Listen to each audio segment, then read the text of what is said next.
Hey everyone, how we doing? It is the weekend and I'm kicking back in the man cave here, relaxing, listening to music, always a good thing. And I got records to share, records to show. It was a good dig. It was a very fun dig. Added some stuff, so let's get into it. Let's check it out here. So, some vinyl finds. I made a big addition to the Marillion collection, and I'm going to show you what I got. I finally got Fugazi. Finally scored Marillion's Fugazi. An older record from Marillion that I thought I had in the collection when I went to go film my Marillion collection video. Only found out I didn't have it. So looked for it ever since then, never found it. And yesterday was the day. And as you can see, it is a gold stamp promo album. And a real good one at that. Incubus and Fugazi and Assassins are probably my favorite songs on it. Great stuff. Came with the original insert, and it is on Capitol. So was really lucky to score a used copy, and real happy now that that's finally in the Marillion collection, as well as this one, Marillion's Reel to Reel. Early live recording from 1984. On side 1, it was recorded in Montreal, Canada in June of '84. Side 2, it was recorded in England, March of '84. So capturing the very early years of Marillion, the Fish era. And this, I was really surprised to find this out in the wild.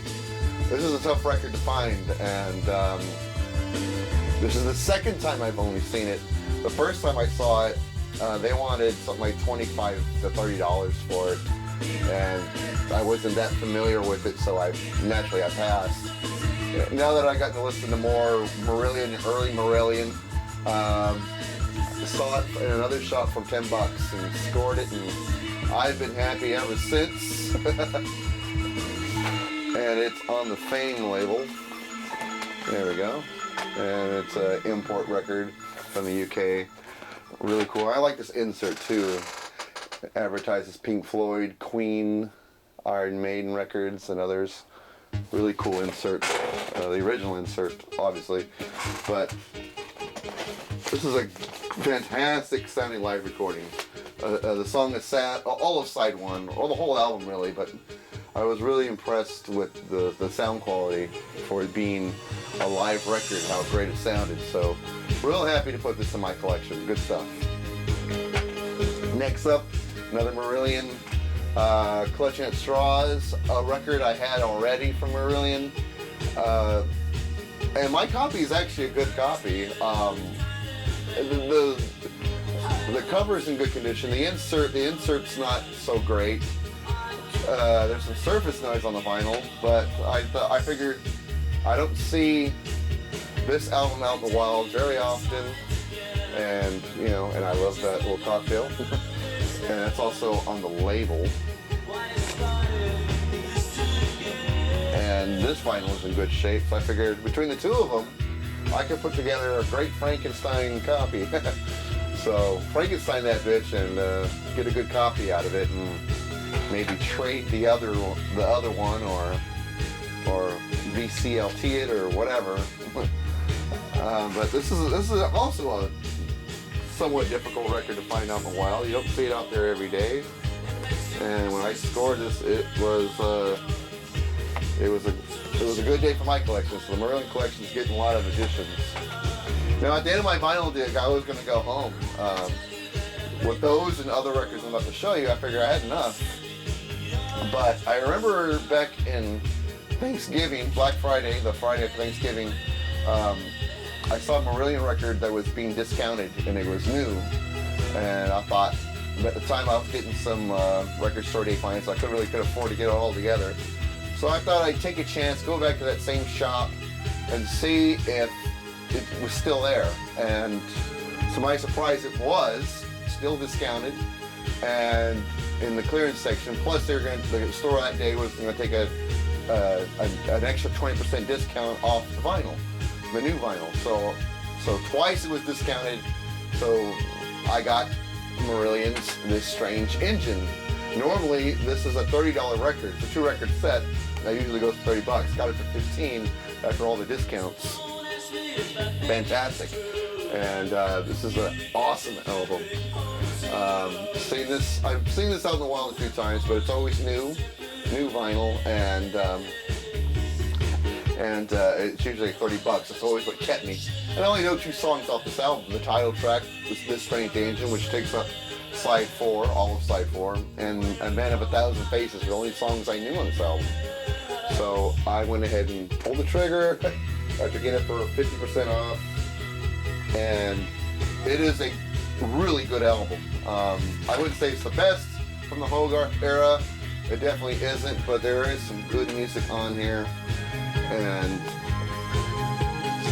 it's brand new, nice quiet vinyl with, of course, these custom labels, 180 gram, yada yada yada, but a nice package, and spun it, and it sounds great coming out of the speakers. This album originally came out in 1997, and like I said, I was only familiar with a few songs. The one song, Estonia, is really great, as well as, One Fine Day, 80 Days. Dug all those songs that make up the first side. On side 2, there's a song called Estonia. On this collection, not only do they give you the studio version of Estonia, but they give you the live version from 2009 as well.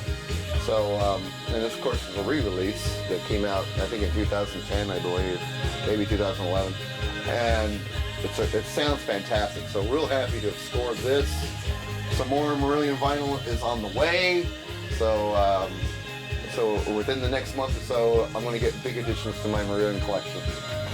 All right, let's give other bands a chance to show I buy other records besides Marillion.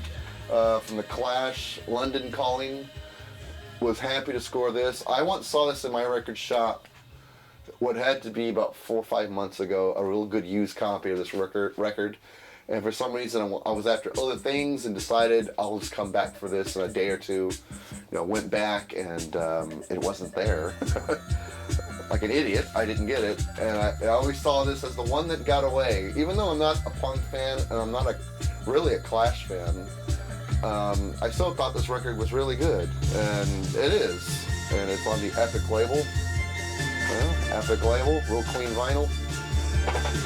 So I see it in the shop again. I immediately pick it up, go to the turntable, give it a listen, make sure there's no scratches, blah, blah, blah on it. And it's pretty clean vinyl. And I thought, can't let it get away a second time. And this one also cost me about $10 to buy, but it's a 2-record set. Both records are in great shape, and finally glad to bring it home. This is an enjoyable listen. I haven't listened to the whole thing yet because I barely got these records on Saturday. It's now Sunday as I'm filming this. So really happy to bring this in the collection.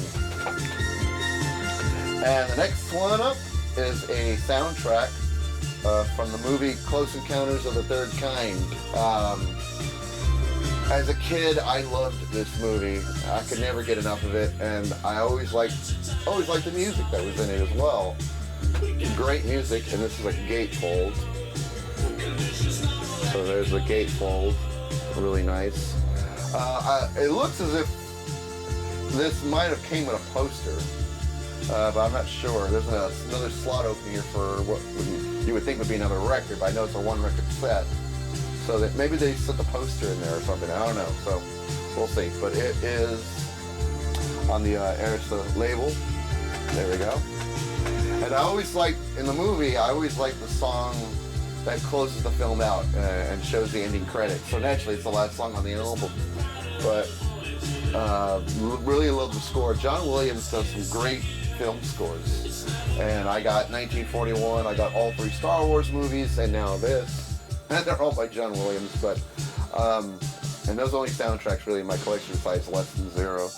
But this is such a great listen, and I actually had a blast listening to this whole thing. And it's probably not his best known score, but I thought this was really good, so I'm really happy to score that. All right, next up is Stevie Wonder's Original Musicarium Part 1, 2-record set.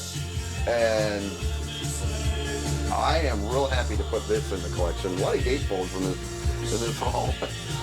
Almost every record's a gatefold, but anyway, really glad. When I brought this home, I was spinning it, and I had a few beers in me, and was getting a good buzz on spinning this, and man, this had me up dancing because there's some great music on here.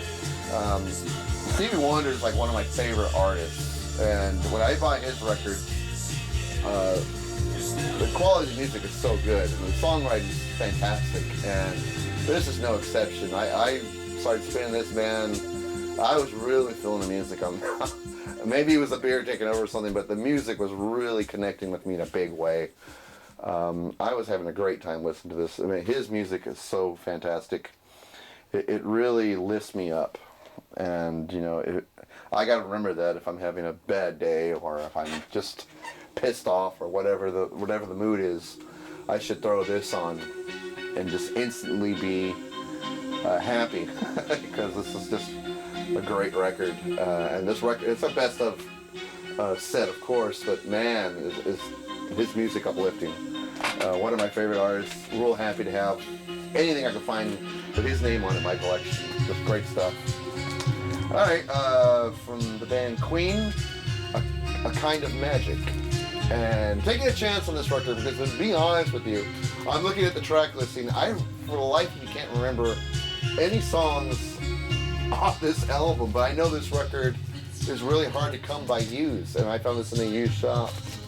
And, you know, you don't see this one out in the wild hardly ever.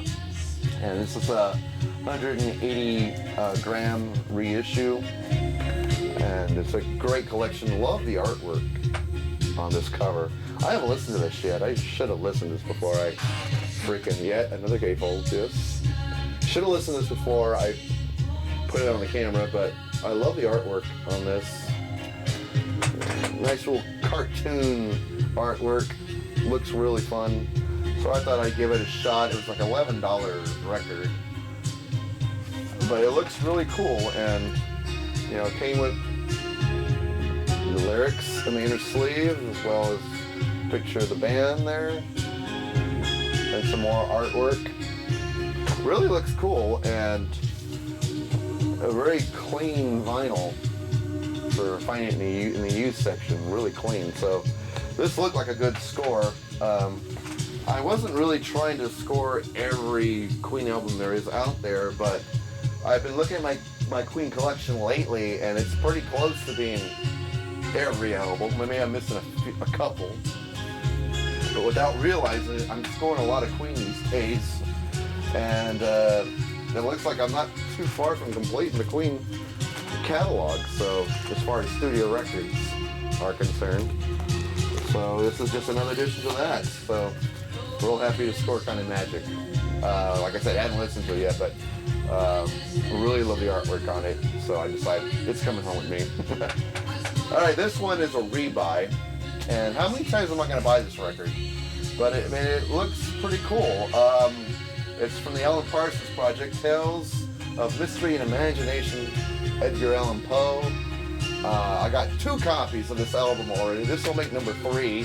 And the reason I keep buying it is because I keep finding it with different album covers. And I've never seen it with this cover before. I should have brought the other ones out just to show you what I do have, but it's too much of a pain in the ass. So here we are again with another copy of this album that sports a different album cover. And yes, another gatefold.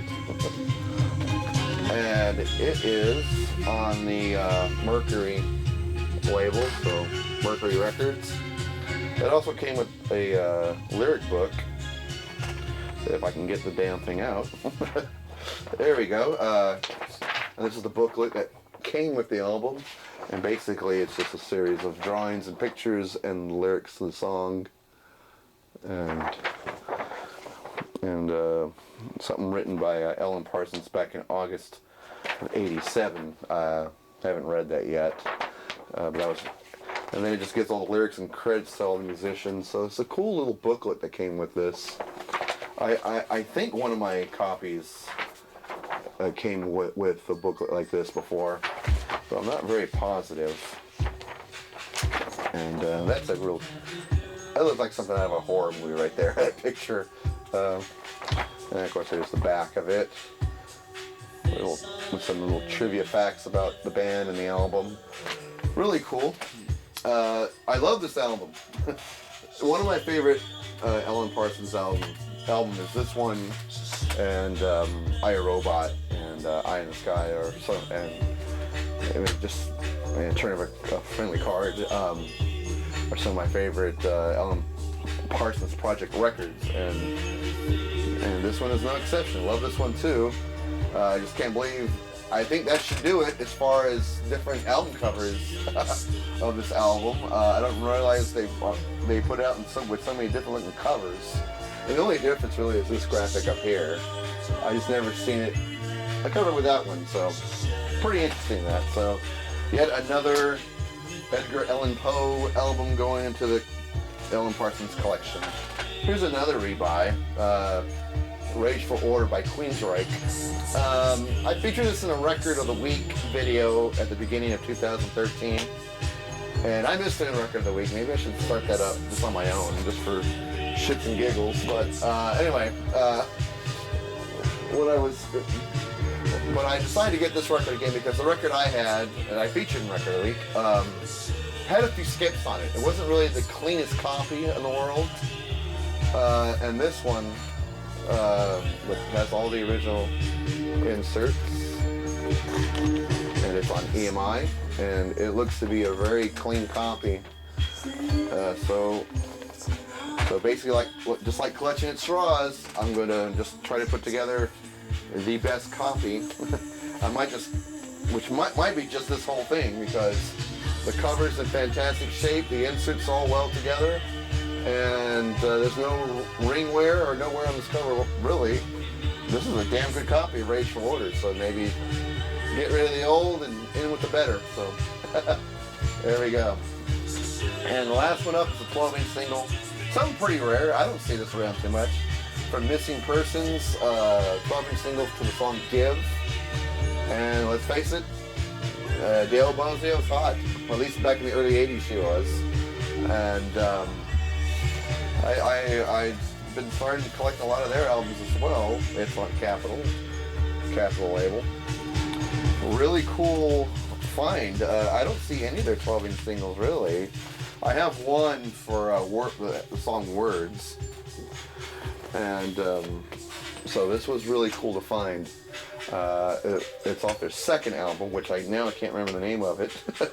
But it sported a black and white cover just like this. I really can't remember the name of that album name at the top of my head right now. But I remember Give was a really cool song, kind of a dancey rock song. Really cool, and like I just said, I just dig Dale Bozzio's look back in the early 80s. Definitely was a hot woman. Well, that's going to do it there, folks. That's my vinyl dig for this week. Hope everyone's doing well. 2004 seems to be off to a good start already. A lot of good things have been happening, not only to me, but my family and my friends, my close friends. A lot of good things are happening. My band, Broken Red Undertone, is starting to do shows again. We're getting invited to shows. A lot of them we turn down because, to be honest with you, we just don't feel like being super busy where we feel like we're pressured to do so many things. It's kind of nice to do things at a relaxing pace. And so we're not putting a lot of stress on ourselves to where we feel like we have to do this, we have to do that. It's kind of at our own pace, and it's more enjoyable that way. Well, that's going to do it, folks. Hope you enjoyed it. Leave me some comments. And let me know what you thought about the records, and we'll get a little chat going. Anyway, that's going to do it for me, and I'll see everyone at the next video.